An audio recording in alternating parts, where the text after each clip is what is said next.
Assalamualaikum warahmatullahi wabarakatuh ya. Jumpa lagi saudaraku Jumat Wage ya, dimanapun Anda berada.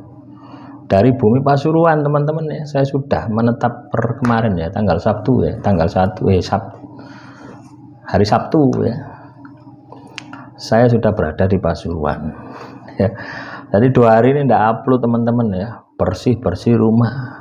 Toto-toto iki si amburadul ini. Ya, tak sempatkan menyapa dulur-dulur Jumat Wage ya, dimanapun Anda berada. Menanggapi komentar saudara kita ya, kaitannya dengan saya umur 30 sampai 36 rezeki sangat bagus ya. 36 ke 40 rezeki saya anjlok.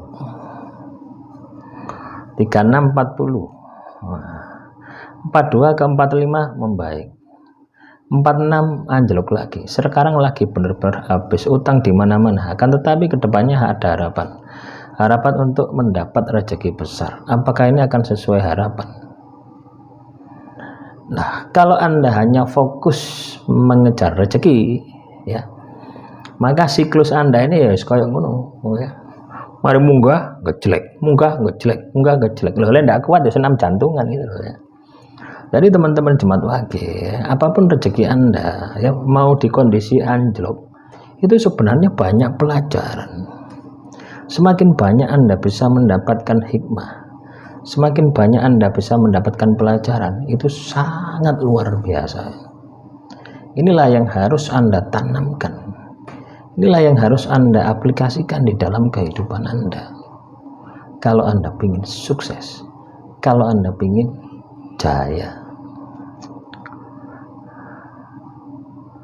ya. Jadi ketika kita ini kena masalah, ketika kita ini kena musibah, hambatan, atau berada di fase titik terendah hidup kita, pertama yang harus Anda miliki adalah bagaimana supaya Anda bisa bangkit, bagaimana supaya Anda bisa jaya. Tapi yang paling penting adalah di situ ada perjalanan spiritual.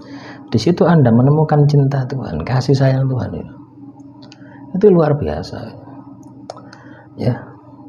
Nah, inilah yang jarang gitu loh ya, jarang didapatkan orang gitu. Akhirnya yang terjadi apa? Kita akan mengalami masalah, diulangi lagi sampai Anda benar-benar paham terhadap masalah Anda itu ada petunjuk dari Tuhan. Itu khusus untuk Anda. Dan setiap orang itu beda gitu. Ya. Setiap orang itu beda.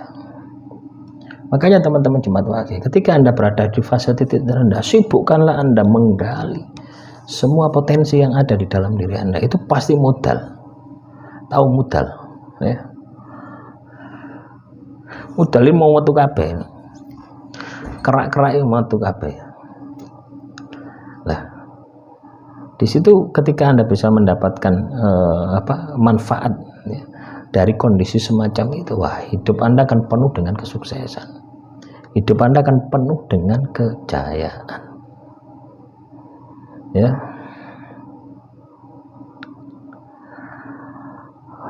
Terus menanggapi komentar saudara kita lagi, siapa ini?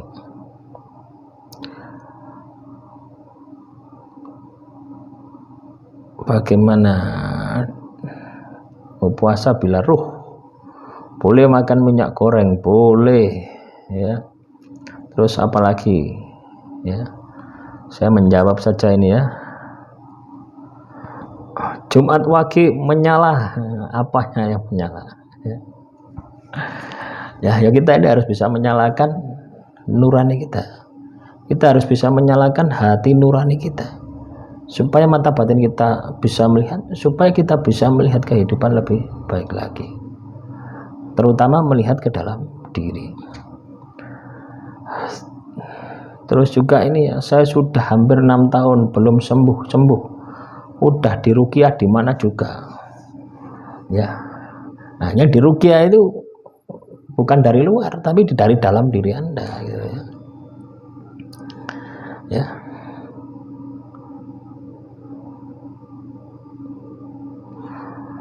Jadi banyak orang itu gampangkan sesuatu itu apa gampang no gitu loh teman-teman. Jadi seolah-olah ketika kita itu apa kena penyakit indikasi non medis, sihir, teluh, santet, itu kita hanya berpikir emosi sesaat gitu loh ya. Emosi sesaat, seolah-olah pelakunya itu adalah apa yang berbahaya gitu loh ya. Ibaratnya itu kita yang terdolimi, dia yang mendolim kita gitu loh.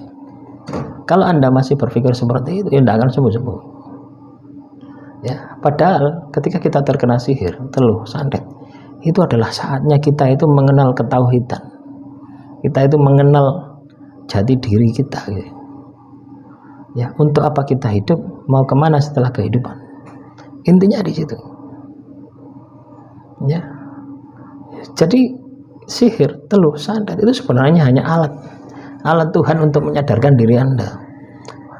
Ya, orang itu sadar itu mulai macam-macam teman-teman. Ya. Ada sadar dengan kebaikan, ada sadar dengan kejahatan. Ya. Namanya hidayah itu seperti itu. Ya. Yang paling penting adalah bagaimana ketika kita itu memiliki kesadaran yang seperti itu, ya, itu bisa Anda terima dan bisa merubah nasib Anda, ya, takdir Anda. Wah, itu sangat luar biasa.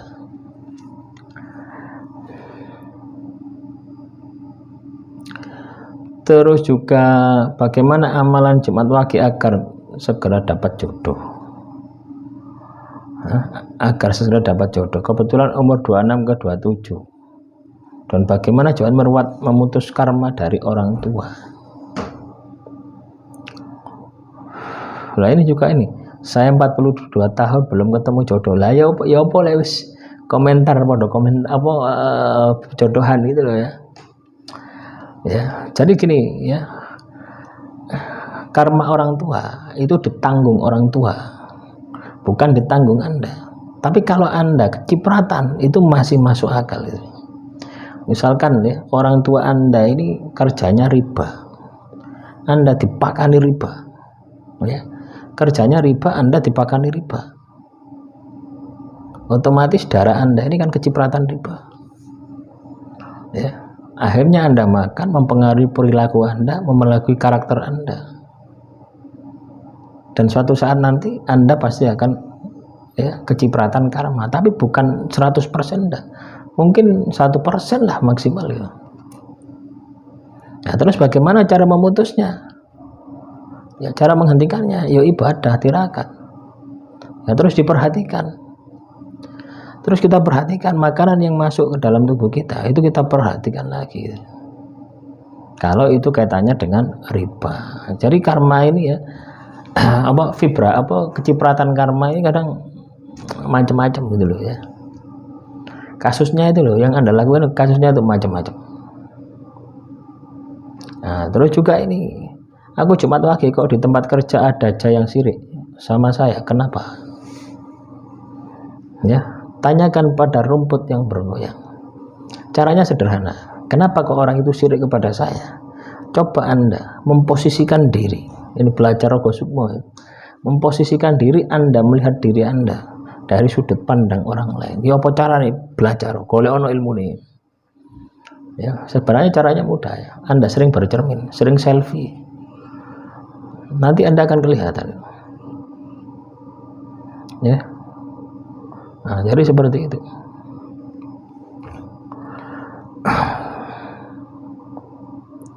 Ustadz nanya, di dalam pekerjaan ada beberapa orang tidak sholat, ngaduan, fitnahan, makan haknya orang yang sholat walaupun jarang tapi akhlaknya sama. Solusinya apa? Dalam menghadapi 10 orang yang 9 menjalankan mengadu makan haknya orang tiap hari, walaupun hal kecil tapi sendirinya pencuri, tukang ngadu, menjelekan, mengakukan diri. Apa solusinya? Apa solusinya? Ya, solusinya adalah melihat ke dalam diri Anda. Ya, apakah Anda sudah benar? Ya, itulah. Ini kan hanya menurut sudut pandang Anda. Oh ya, kita kan tidak tahu, gitu loh. Kejadian di real di lapangan tidak tahu, gitu loh. Itu sudut pandang Anda ya selalu benar.